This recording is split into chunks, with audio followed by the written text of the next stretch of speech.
korban berhasil kita angkat, berhasil kita evakuasi, masukkan sudah untuk bau udah menyengat. Itu ketika dilihatin sosok hitam, katanya genderuwo itu, makanya dia langsung menuju tenda itu sampai cukup lama itu. Si Mas Pak itu doa-doa kayak gitu.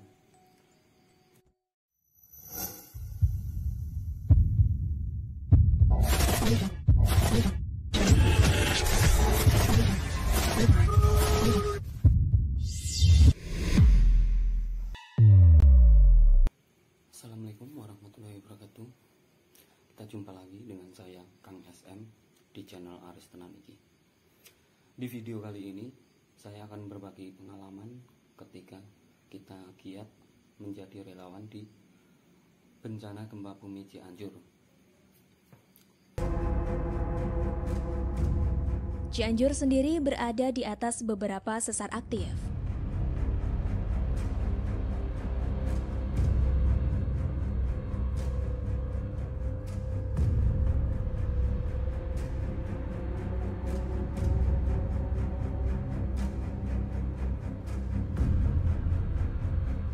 Selama ini survei dilakukan untuk mengetahui antara lain zona patahan yang menyebabkan terjadinya gempa bumi di Cianjur. Jadi di Indonesia ini sudah teridentifikasi 295 patahan aktif, namun patahan Cugenang ini belum termasuk yang teridentifikasi. Jadi ini yang baru saja ditemukan atau teridentifikasi. Jadi zona patahannya ini adalah yang ini merah putus-putus itu ya. Ini kita tarik, sorry. Jadi garis yang merah ini. Nah, jadi kelihatan kan Bapak Ibu ada merah putus-putus samar-samar. Ini adalah zona strike patahan.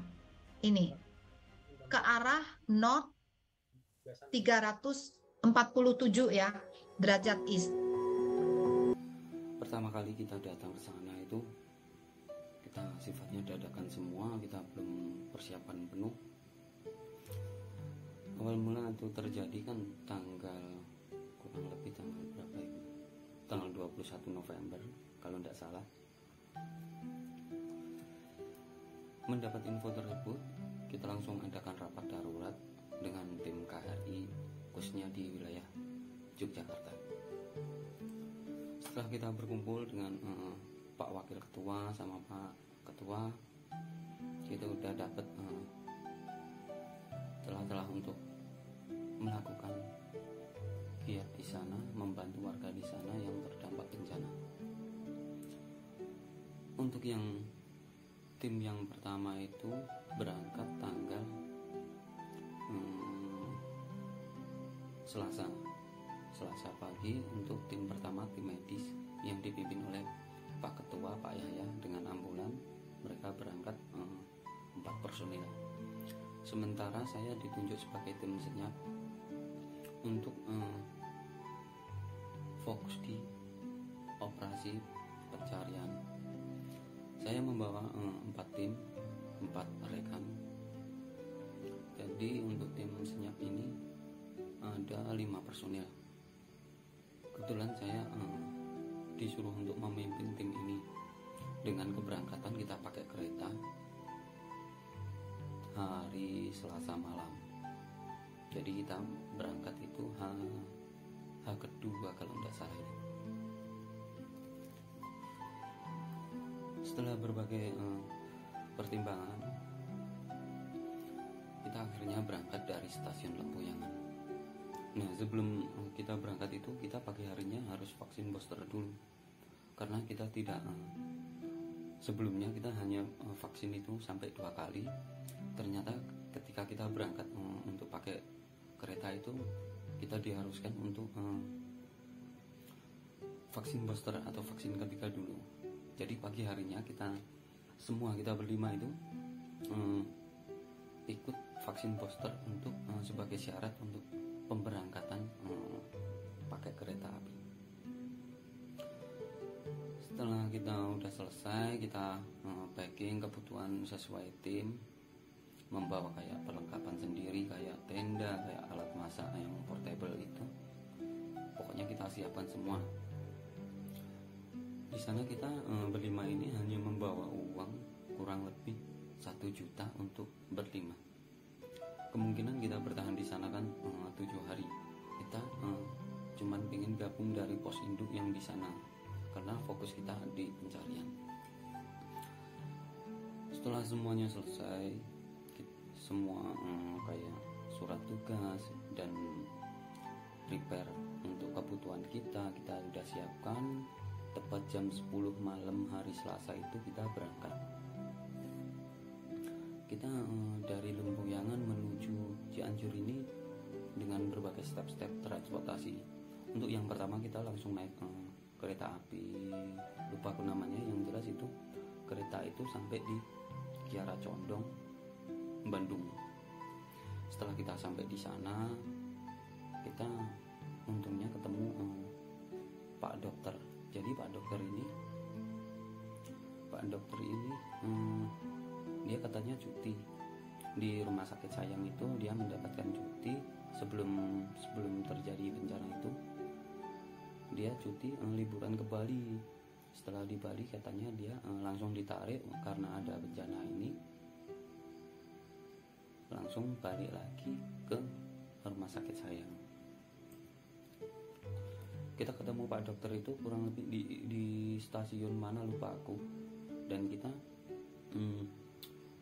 ditanya sama Pak Dokter ini, Mas mau kemana ini mau ke Cianjur. Oh, relawannya ini ya? Iya Pak.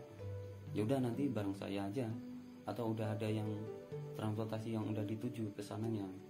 Belum. Ya udah nanti ikut saya aja gitu. Dan alhamdulillah kita dibantu sama Pak Dokter ini untuk dari Bandung sampai Cianjur. Jadi dari Bandung kita memang belum ada angan-angan untuk ke Cianjurnya ini mau pakai transportasi apa, seperti bis atau apapun itu kita belum tahu. Ternyata berkat Pak Dokter ini kita bisa tahu. Jadi dari sehabis kita turun di Kiara Condong Bandung, kita langsung memakai KRL. Ya KRL benar.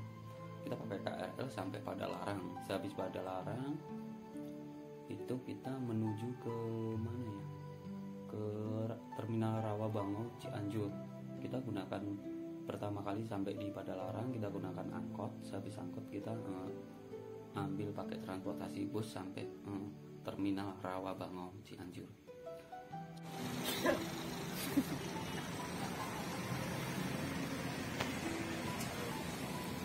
Cianjur ngendi jenenge? Ikan bakar. Kok ikan bakar? Ngendi mas jenenge? Rawabango. Terminal Rawabango Cianjur. Setelah sampai Rawabango itu terminal, kita langsung pakai Grab. Kita pakai Grab sampai di rumah sakit sayang. Setelah sampai di sana, Pak Dokter ini pamitan untuk langsung untuk membantu di RS sayang. Sementara titik yang kita tujukan masih jauh. Itu kurang lebih kan saya dikasih map sama teman KRI. Pokoknya dari RS sayang sampai pos induk itu kurang lebih berapa ya? 30 menitan. Kita masih bingung ini mau kesananya pakai apa. Ternyata yang rombongan KRI wilayah Bekasi ini ternyata udah sampai di Cugenang. Terus kita langsung dikontak suruh gabung seluruh tim, gabung jadi satu di Cugenang itu. Setelah kita telepon, ternyata yang rombongan KRI Bekasi ini ternyata mau jemput kita. Setelah beberapa lama kehujanan, kita belum makan juga seharian itu, kita alhamdulillah tim dari Bekasi ini jemput. Yang jemput ini ternyata pikiran saya yang jemput itu 1 orang, ternyata ada 4 orang. Jadi satu mobil itu 4 orang bersama tim saya itu 5 orang. Jadi di satu mobil Avanza itu isinya 9 orang bersama dengan logistik yang ada di sana.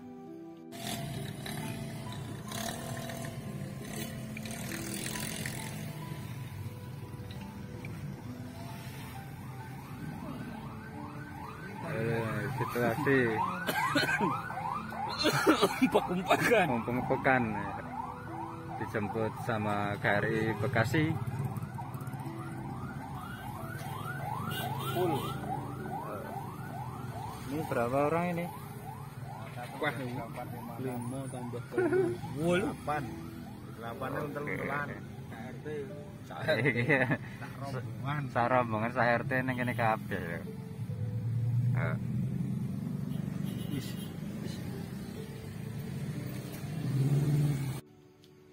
Ya itu cukup kemelut nih. Satu mobil 9 orang sama logistik gitu. Setelah kita dijemput, kita ternyata langsung masuk ke desa Wangunjaya, daerah Cugenang itu, tepatnya di SMK Bintara. Setelah kita sampai di sana, ternyata yang tim rombongan Bekasi ini pengennya diriin posko sendiri ini. Kita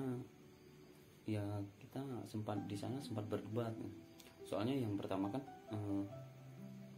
niat saya cuman mau fokus di pencarian dan evakuasi korban. Jadi kita pos induk. Ternyata yang rombongan Bekasi ini pengennya posko mandiri untuk KRI sendiri gitu. Setelah kita berunding cukup lama, akhirnya di hari Rabu itu kita setuju untuk pendirian posko.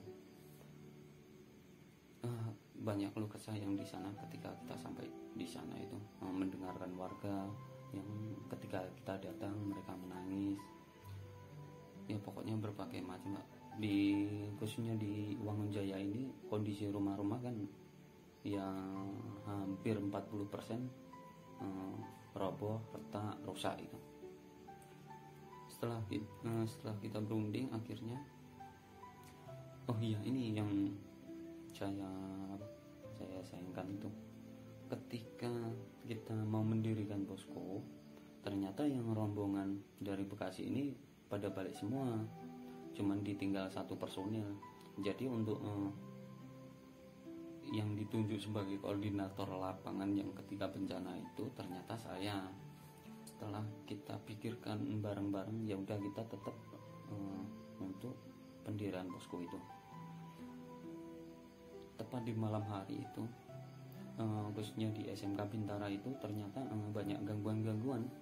Seperti yang hari pertama itu kan, setelah kita mendirikan tenda dum kita pakai sendiri sama terpal itu, tepat jam berapa itu, kurang lebih jam 5:30, ini sudah mulai banyak gangguan horor. Soalnya setelah beberapa hari warga sana bilang memang untuk SMK Bintara itu agak angker sedikit karena dulu katanya ada kuburan daerah sana itu. Jam 5:30 itu si teman saya Mas Paiti, oh ya ini untuk personil saya itu, yang satu saya, terus Mas Upil, Mas Bagas, Pak Wahono sama Mas Paiti, kita berlima itu. Kan waktu itu kan 5:30 itu yang 3 ini, Mas Bagas, Pak Wahono sama Mas Upil ini mau mencari kopi di tempat warga karena kita untuk peralatan kita memang belum sepenuhnya bawa. Jadi kita untuk mau masak kopi harus kita cari di dapur umum. Kebetulan kita ada dapur umum dari mana ya, yayasan apa gitu yang dekat situ. Tinggal aku sama si Mas Paiti. Mas Paiti ini sehabis dari WC dia langsung menuju tenda gitu. Aku kan tiduran di tenda itu. Mas Paiti ini kayak baca doa itu, Bismillah, Allah Akbar gitu. Terus aku tanyain, kamu kenapa ini? Enggak apa-apa. Tapi dia masih terus doa terus itu. Ternyata setelah beberapa hari dia baru mau cerita, katanya dilihatin sosok hitam katanya genderuwo itu. Makanya dia langsung menuju tenda itu sampai cukup lama itu. Si Mas Paidi itu doa-doa kayak gitu. Alhamdulillahnya teman kami langsung kembali lagi ke tenda. Jadi kita ada teman berempat. Jadi total yang ada di pos kita itu 6 orang, yang 1 dari Bekasi, sementara yang 4, yang 5 dari Jogja. Dengan berbagai malam itu kan cukup kayak lampu juga belum ada, jadi untuk penerangan kita masih gelap, hanya mengandalkan senter headlamp sama senter yang cukup besar itu. Kita di situ ada hujan, pokoknya segala macam ada itu. Setelah jam berapa ya, kurang lebih jam 10-an itu kita kan lapar semua. Terus kita masak mie instan. Itu pun ternyata kita tidak bawa tabung gas yang portable itu, kelupaan. Jadi kita untuk hari yang ketika di posko mandiri ini masih kayak apa ya, kalang kabut lah. Kita belum banyak persiapan soalnya. Setelah itu kita hanya untuk mie instan itu hanya kita remas, langsung kita makan. Habis itu kita minum aqua itu, cukup kenyang lah untuk mengisi perut. Jadi habis itu kita langsung tidur. Tepat jam berapa itu, kurang lebih jam 2 pagi itu kita langsung diguncang gempa kembali dengan 4,1 kalau tidak salah itu. Jadi sepanjang jam 2 pagi sampai jam 4 itu kita merasakan terus gempa susulan yang ada di sana. Kita sampai kayak ndak tidur itu dari jam 2 sampai jam 4. Soalnya sehabis gempa yang jam 2 itu ada maling daerah sana. Kebetulan kan yang sebelah SMK Bintara ini ada kayak semak-semak itu, jadi untuk kayak maling itu banyak ternyata di sana. Jadi kita tiap hari kayak ada serak-serak gitu, kita langsung cari senter, kita langsung kejar dia, ternyata tetap tidak ketemu.